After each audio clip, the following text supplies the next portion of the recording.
أعوذ بالله من الشيطان الرجيم. بسم الله الرحمن الرحيم. قل من حرم زينة الله التي أخرج لعباده والطيبات من الرزق قل هي للذين آمنوا في الحياة الدنيا خالصة يوم القيامة كذلك نفصل الآيات لقوم يعلمون. قل إنما حرم ربي الفواحش ما ظهر منها وما بطن والإثم والبغي بغير الحق وأن تشركوا بالله ما لم ينزل به سلطانا وأن تقولوا على الله ما لا تعلمون. ولكل أمة أجل فإذا جاء أجلهم لا يستأخرون ساعة ولا يستقدمون. صدق اللہ العظیم. محترم بزرگوں اور دوستوں، دینی اور ایمانی بھائیوں، اللہ رب العزت کا شکر ہے، اس کا کرم ہے کہ اس نے ہمیں اپنی بارگاہ میں نماز عشاء کی توفیق بخشی اور ساتھ ہی ساتھ درس قرآن میں بیٹھنے کی بھی توفیق عطا فرمائی. حضرات، آج آپ کے سامنے سورہ اعراف کی 3 آیتوں کی تلاوت کی گئی ہے. آیت نمبر 32 سے آیت نمبر 34 تک آپ کے سامنے تلاوت ہوئی ہے. سب سے پہلے ان آیتوں کا ترجمہ آپ کے سامنے پیش کیا جاتا ہے اور پھر ان کی تفسیر بیان کی جائے گی. قل انما قل من حرم زینۃ اللہ التی اخرج لعبادہ والطیبات من الرزق. قل سے مراد جناب محمد رسول اللہ صلی اللہ علیہ وسلم ہے. ان سے خطاب ہے، کہا جا رہا ہے کہ آپ فرما دیجئے، آپ کہہ دیجئے، من حرم زینت اللہ التی، کس نے اللہ کی پیدا کردہ اسباب زینت کو، التی اخرج لعبادہ، جس کو اللہ رب العزت نے اپنے بندوں کے لیے بنایا، پیدا کیا، نکالا، والطیبات من الرزق، اور وہ کھانے پینے کی حلال چیزیں جس کو اللہ نے لوگوں کے لیے جائز قرار دیا. کون ہے جو حرام قرار دیتا ہے، حرام کرتا ہے؟ کس نے ان تمام چیزوں کو حرام کیا ہے؟ تمام چیزیں بتائیے، آپ کہہ دیجئے کون شخص ہے کہ جس نے حرام کیا ہے؟ کس کو؟ اللہ کی پیدا کردہ اسباب زینت کو، اور دوسری اللہ کی حلال روزی کو. کون ہے جس نے اس کو حرام قرار دیا؟ ایک سوال. دوسری چیز بتا رہے، قل ہی للذین آمنوا فی الحیاۃ الدنیا خالصۃ یوم القیامہ. آپ صلی اللہ علیہ وسلم سے خطاب ہے، آپ کہہ دیجئے کہ یہ یعنی کہ کھانے پینے کی تمام چیزیں جو ہیں اور تمام اسباب زینت جو ہیں، ان لوگوں کے لیے جو اللہ پر ایمان لے کر آئے، اللہ رب العزت نے ان کے لیے جائز قرار دیا ہے، ان کے لیے ایک نعمت ہے، اور خاص طور سے قیامت کے دن ایمان والوں کے لیے یہ تمام چیزیں خاص ہیں. اور مومن کے علاوہ جو کافر ہیں، ان کو بھی دنیاوی اعتبار سے مل جاتی ہیں. اس کے بھی تفسیر بیان کریں گے.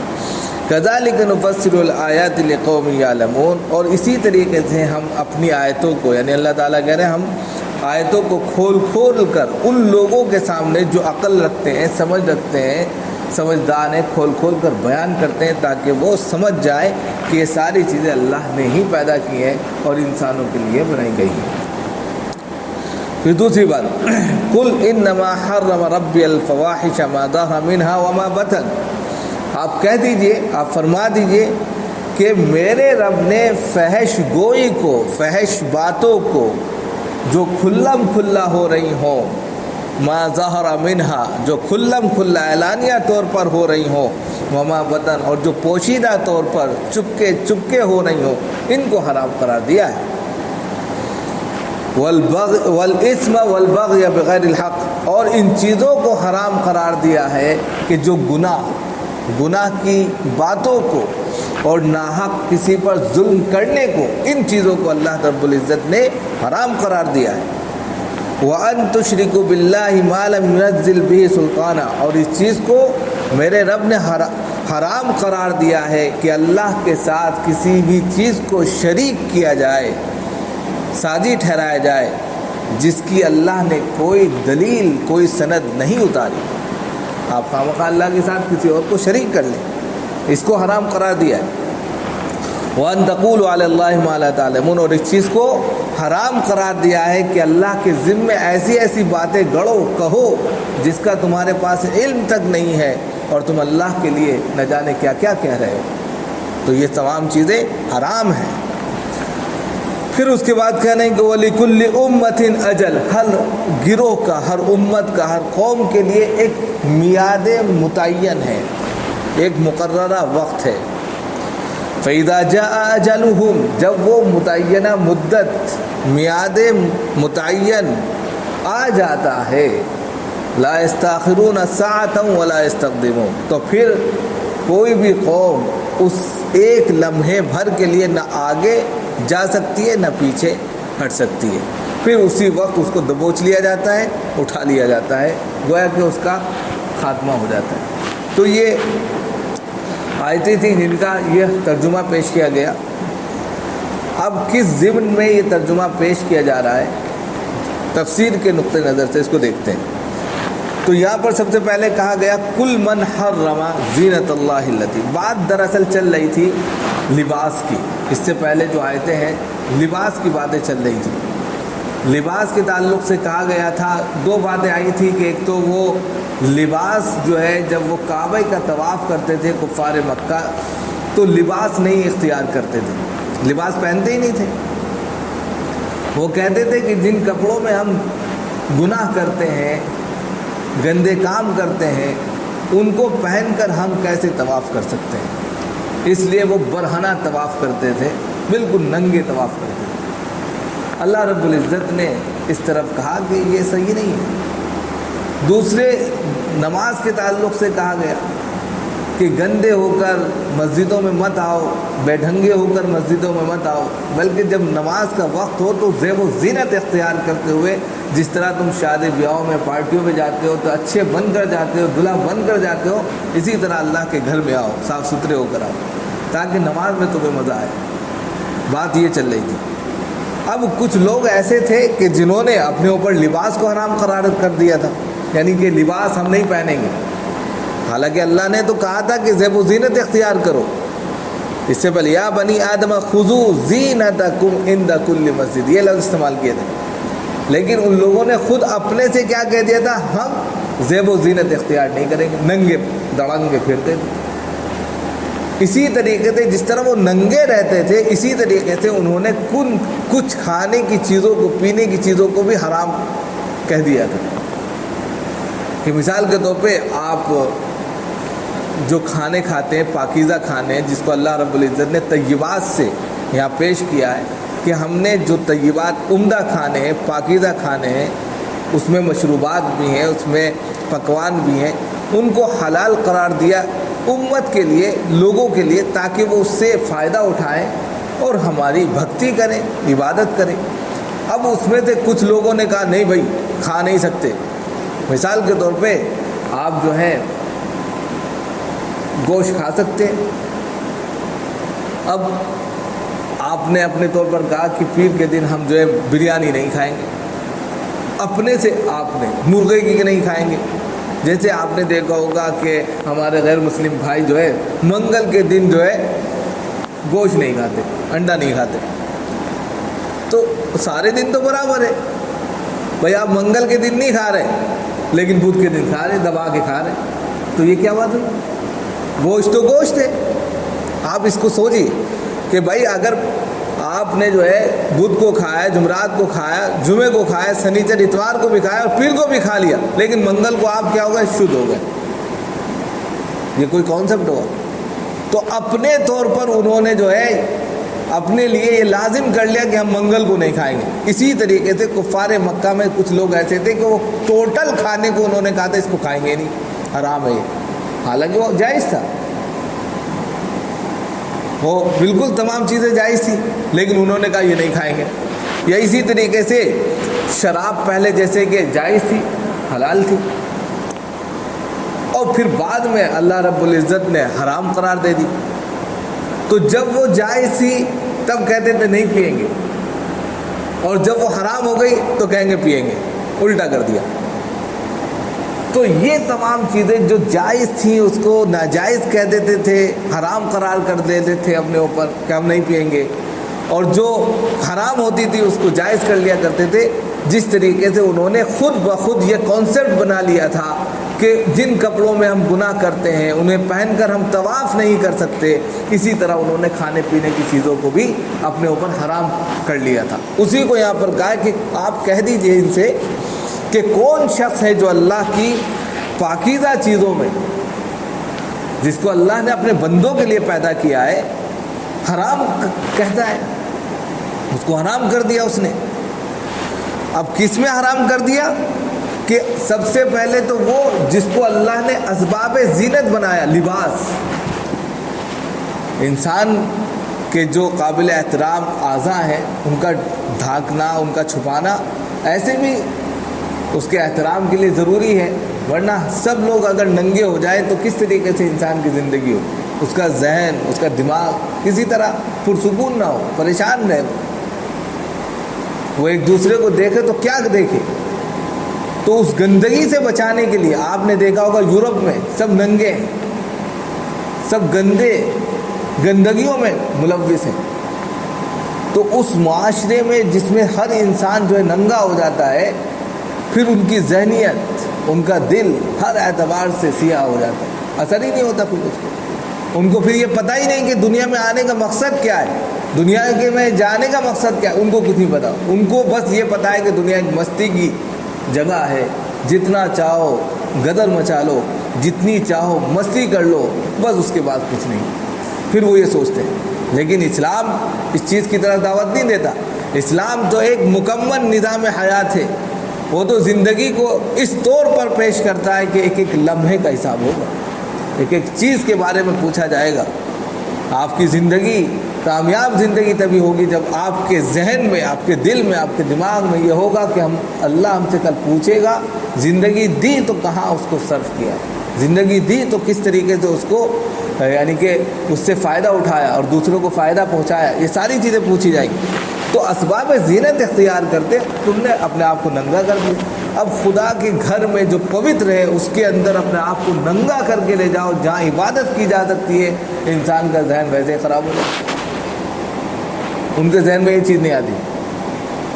نمبر 1۔ دوسرے، پھر کھانے کی چیزوں کو اللہ نے تمہارے لیے بنایا تاکہ کھاؤ۔ اب کیڑے مکوڑوں کو کھاتے تھے وہ لوگ، چھپکلی کو کھا لیا، بچھو کو کھا لیا، ان چیزوں کو کھاتے تھے، جو کھانے کی چیزیں ان کو نہیں کھاتے تھے، جو کھانے کی چیزیں تھیں ان کو نہیں کھاتے تھے، اور جو کھانے کی نہیں چیزیں تھیں ان کو کیڑے مکوڑوں کو کھا جاتے تھے۔ تو یہ انہوں نے اپنے سے بنایا تھا، تو اسی کو کہا آپ کہیے ان سے کون ہے، کس نے حرام کیا؟ کہ جو اللہ نے زینت انسانوں کے لیے پیدا کیے اس کو بھی حرام کہہ رہا ہے۔ وہ جو پاکیزہ کھانے ہیں، چاہے وہ مشروبات میں سے ہیں، پینے کی چیزوں میں سے ہیں، چاہے وہ کھانے کی چیزوں میں سے، کس نے کہا؟ پھر اس کے بعد میں دوسرے نمبر پر 2 بات کہیں، قُلْ هِيَ لِلَّذِينَ آمَنُوا فِي الْحَيَاةِ الدُّنْيَا، کہ آپ کہہ دیجئے ایمان والوں سے، مومنین سے۔ دیکھیں، ایک مسلم ہوتا ہے، ایک مومن ہوتا ہے۔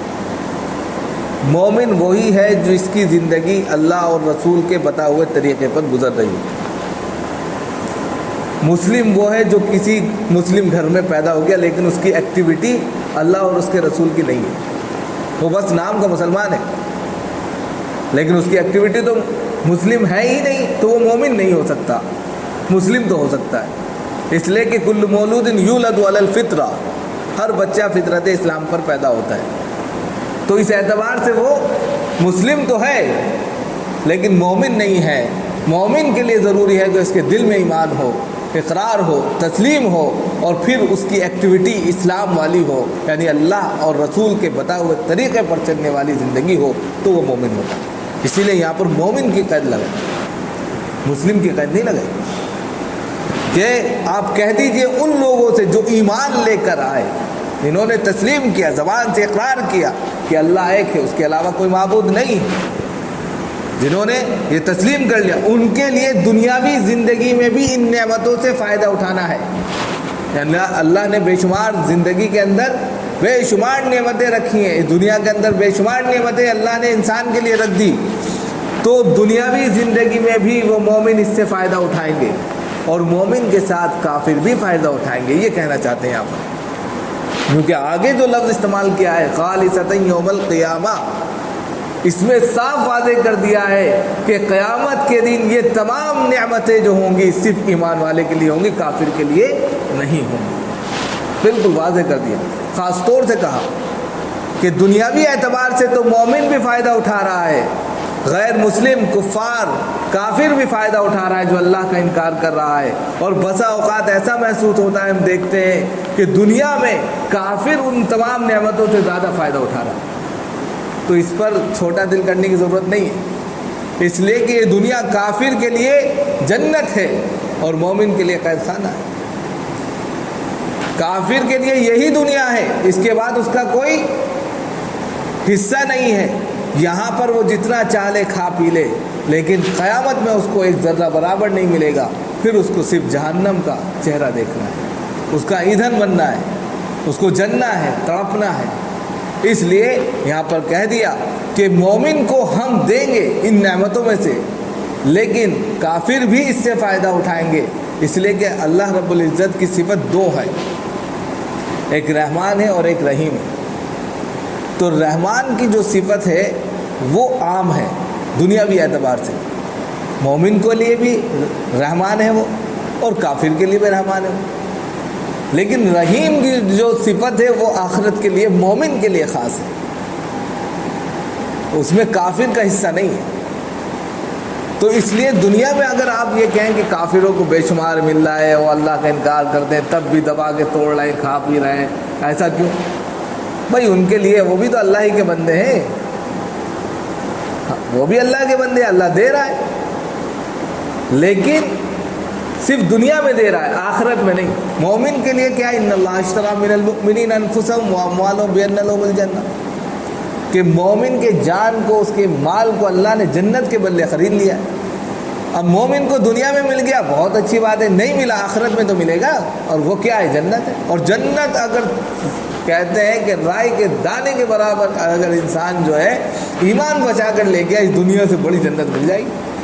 بتاؤ, چھوٹے چھوٹے پلاٹ کے لیے 200 اسکوائر فٹ 300 اسکوائر فٹ کے لیے انسان اپنی جان دے دیتا ہے, نہیں دے دیتا. چھوٹے چھوٹے گھر, ایک ایک کھلے کے لیے جو ہے انسان اپنی جان داؤ پہ لگا کر اس کو حاصل کرنے کی فکر کرتا ہے, اور کہتا ہے کہ میرے پاس اتنی پراپرٹی ہے, اس دنیا سے کہیں بڑی جنت مل جائے گی, ایک رائے کے دانے کے برابر ایمان اس کے پاس ہے. کتنی بڑی بات ہے, وہاں چاہے جتنے پلاٹ کاٹے نا. تو یہ کہا گیا, تو مومن کے لیے اور کافر کے لیے دونوں اعتبار سے دنیاوی نعمتیں ہیں, لیکن آخرت کے لیے خاص طور سے ایمان والوں کو ہی وہ نعمتیں ملے گی. آپ کہہ دیجئے ان تمام لوگوں سے, کذالک نفصل الآیات لقوم یعلمون. اور اسی طرح ہم آیتوں کو, آیتوں یعنی ان تمام چیزوں کو کھول کھول کر, نفصل الآیات کھول کھول کر واضح طور پر ان لوگوں کو بتلاتے ہیں جو عقل رکھتے ہیں, سمجھ رکھتے ہیں, ہوشیاری رکھتے ہیں, اور ہر اعتبار سے جو ہے سمجھدانی رکھتے ہیں. بیوقوفوں سے کیا بتایا جائے, بتائیں گے, سنیں گے, نکال دیں گے. عقل مند جو ہوتے ہیں وہ اس سے سبق حاصل کرتے ہیں, اور پھر صحیح نہج پر اور صحیح طریقے پر زندگی جیتے ہیں. بتا دیا. تو ایک تو یہ بتایا گیا, یہ ان لوگوں سے خطاب ہے جو مکہ کے اندر اپنی من گھڑت کہانیاں کرتے تھے. اب انہی سے یہ تمام خطاب جو ہے, یہ تمام کی تمام خطابات جو ہیں وہ بھی ہیں. عام لوگوں سے بھی ہے کہ اگر کوئی شخص ان چیزوں میں ملوث ہے تو وہ ان کو بچے. مثال کے طور پہ آج کے وقت میں جو ہے اس کی مثالیں جو ہے آپ چلے جائیے مزارات پر چلے جائیے. مزارات پر جانے کے بعد آپ کو مسلم سوسائٹی کی بات کر رہا ہوں میں, غیر مسلم کی تو کر ہی نہیں رہا ہوں. مسلم سوسائٹی میں اگر آپ مزارات پر چلے جائیں تو بہت سی ایسی چیزیں آپ کو نظر آئیں گی جو اسلام میں حرام ہیں اور انہوں نے جائز قرار کر لیا. جو چیزیں جائز تھی اس کو حرام قرار کر دیا اور جو حرام تھی اس کو جائز کر لیا. آپ مزارات پر جا کر بہت سارے نظارے دیکھ سکتے ہیں, وضاحت کرنے کی ضرورت نہیں ہے, انسان خود سمجھ سکتا ہے. تو وہ تمام چیزیں بھی اس میں شامل ہوں گی, اس لیے بچنا چاہیے اور ہر وہ عمل کرنا چاہیے جو اللہ کو محبوب ہے. نمبر 1. دوسری جو بات کہی گئی ہے بھی بڑی اہم ہے. قل انما حرم ربی الفواحش, ارے تم خود حرام قرار دیتے ہو, میرا رب جو کہتا ہے وہ بات سنو.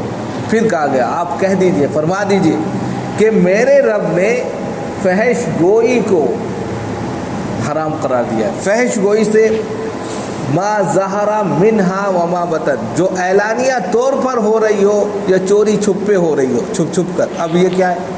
مفسرین نے لکھا ہے ما ظہرا منہا فواحش سے مراد طوائف خانے, کھلم کھلا ڈانس ہو رہا ہے, مستیاں ہو رہی ہیں, کھلم کھلا جو ہے ناچ ہو رہا ہے, آوارگی ہو رہی ہے. آج کے وقت میں طوائف خانے نہیں ہیں تو کلب چل رہے ہیں, شراب نوشی میں انسان ملوث ہے, نہ جانے کتنی لڑکیاں اس کے اندر جو ہے اپنے ایمان کا سودا کر رہی ہیں. تو پہلے طوائف خانے ہوتے تھے, وہاں جا کر انسان دل بہلاتا تھا. آج کے وقت میں کلب بنا دیے گئے, وہاں جا کے انسان دل بہلاتا. فواحش, فحش گو اڈے, فحش کے وہ اڈے جو کھلم کھلا جو ہے فحش کی گندگی کی دعوت دے رہے ہیں, ان کو اللہ نے حرام کیا. میرے رب نے, آپ صلی اللہ علیہ وسلم کہہ رہے ہیں, میرے رب نے تو ان کو حرام قرار دیا ہے.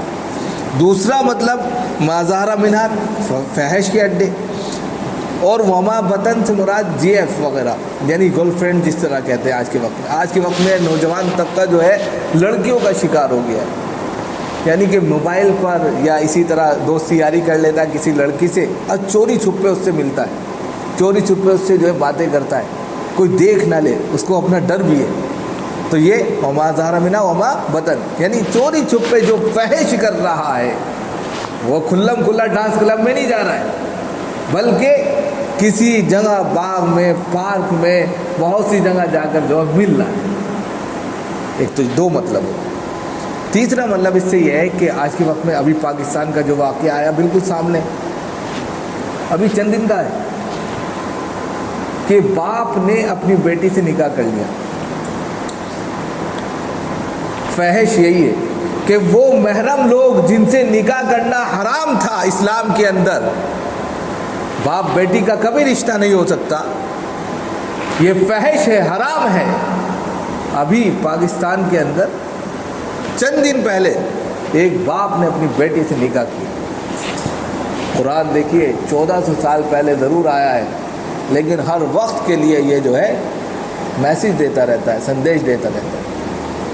یعنی کہ وہ محرم جو ایک دوسرے کے لیے حرام ہیں, اگر وہ فحش بکتے ہیں, فحش ہی تو ہو گیا, کھلم کھلا, یہ آوارگی نہیں ہوئی تو اور کیا ہوئی, سماج میں کوئی رشتہ رہ گیا. جبکہ وہ اگر دیکھا جائے ظاہری طور پر ایک اسلامی ملک ہے, لیکن وہاں یعنی کہ اللہ کے قانون کا خون ہوا ہے, اس نے جو قانون بنایا اس کا مذاق اڑایا گیا, اور وہ بیٹی جو بیٹی کہلانے کے لائق نہیں ہے, باپ کی گود میں بیٹھ کر اس طریقے سے اپنا پریچے دے رہی ہے کہ پورے کے پورے سماج کو اور اسلام کو گندا کر کر پیش کر دیا.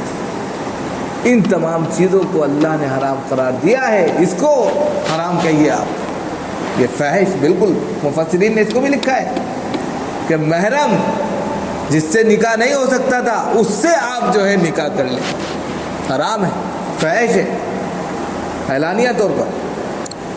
دوسرے آج کے وقت میں آپ دیکھتے ہیں فحش سے جو مراد دیے گئے مفسرین نے, فلمی دنیا چلے جائے آپ, ڈرامے, ٹی وی کے بہت سے دھارا واہک آپ کو جو ہے سیکسول جذبات کی طرف ابھارتے ہیں، اندر سے سیکس کرنے کی طرف جو ہے آمادہ کرتے ہیں، آپ کے اندر کے جو جذبات ہیں ان کو جو ہے ورغلاتے ہیں، اور ہر اعتبار سے آپ کو جو ہے فحش کے قریب لا کر چھوڑ دیتے ہیں کہ گندگی کریے، آپ منہ ماری۔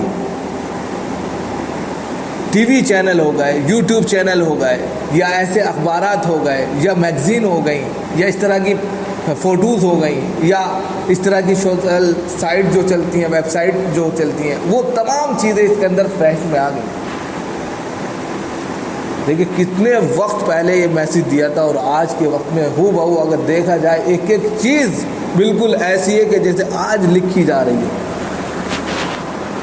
تمام چیزیں، ٹی وی پر آنے والے تمام ڈرامے، ٹی وی پر آنے والے تمام کے تمام ایسے ایڈ جو فحش کی طرف دعوت دیتے ہیں، اس کو اللہ رب العزت نے حرام قرار دیا ہے۔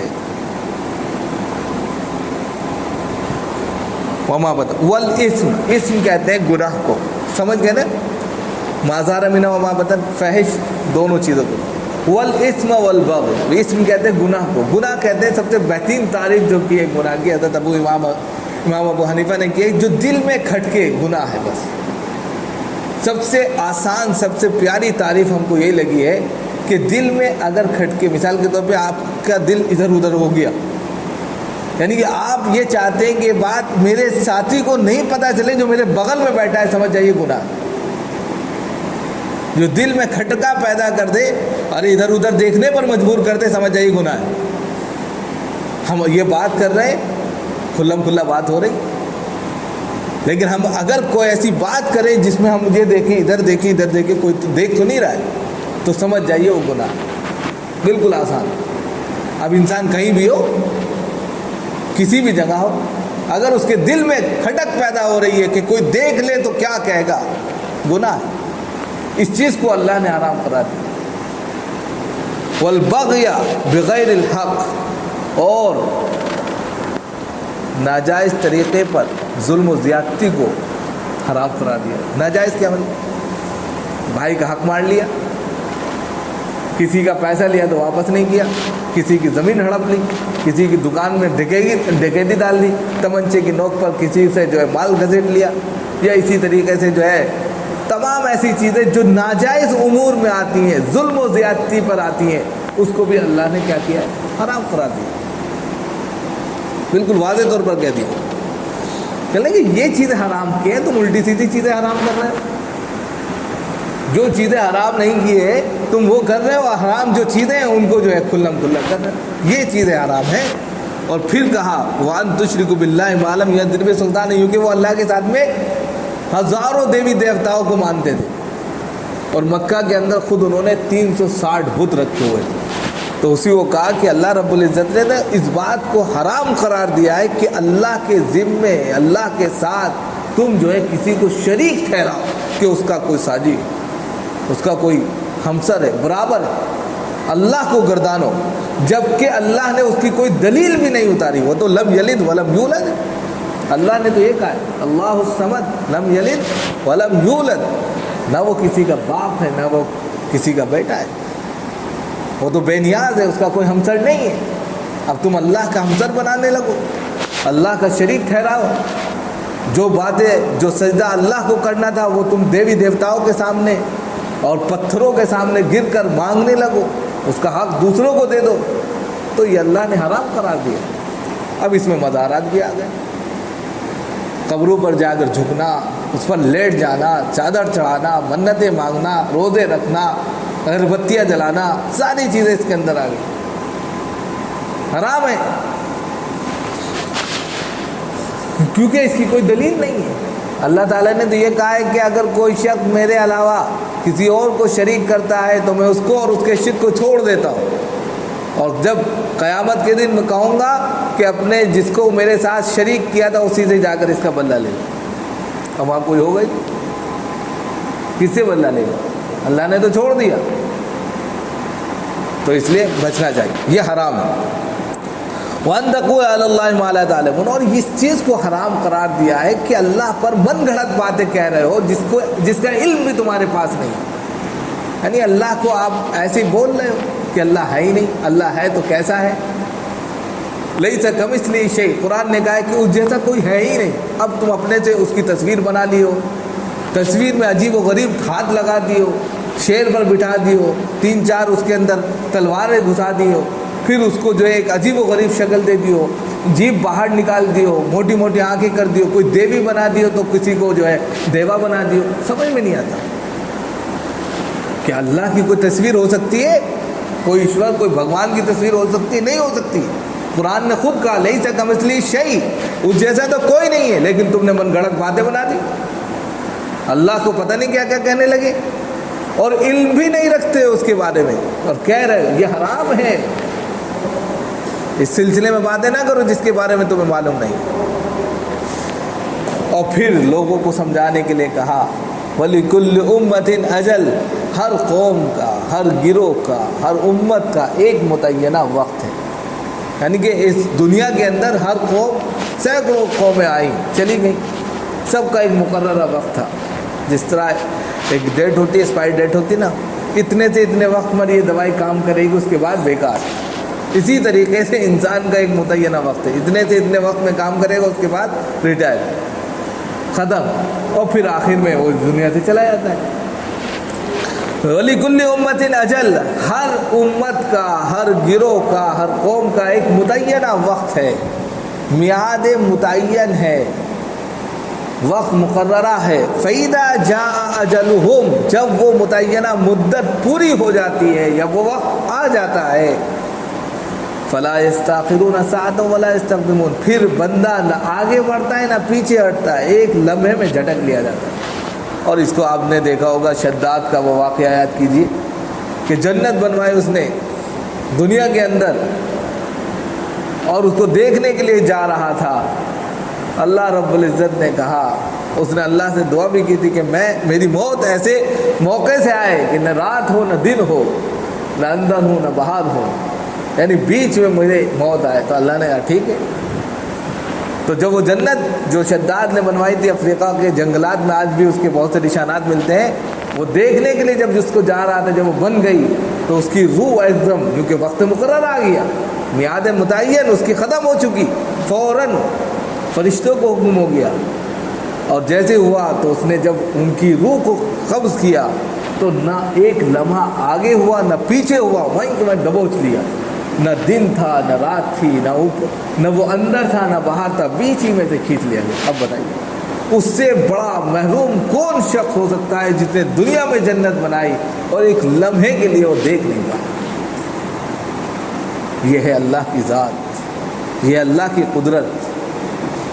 لہذا اللہ رب العزت نے اس طرف اشارہ کیا ہے کہ ہر شخص کو اس دنیا کو چھوڑنا ہے، ہر قوم کے لیے ایک متعینہ مدت ہے، لہذا اس مدت تک تو مہلت دی جاتی ہے، ہر شخص کو مہلت دی جاتی ہے، لیکن جب وہ مہلت ختم ہوتی ہے تو ایک دم سے شکن جو پکڑ ہوتی ہے وہ اس طرح پکڑی جاتی ہے کہ پھر اس کو موقع نہیں دیا جاتا۔ اس لیے اس موقع، اس پکڑ سے پہلے جو مہلت دی گئی ہے اس میں اپنے آپ کو سدھار لو اور صحیح طریقے پر زندگی گزارو۔ اللہ تعالیٰ ہم سب کو عمل کی توفیق و نصیب فرمائے۔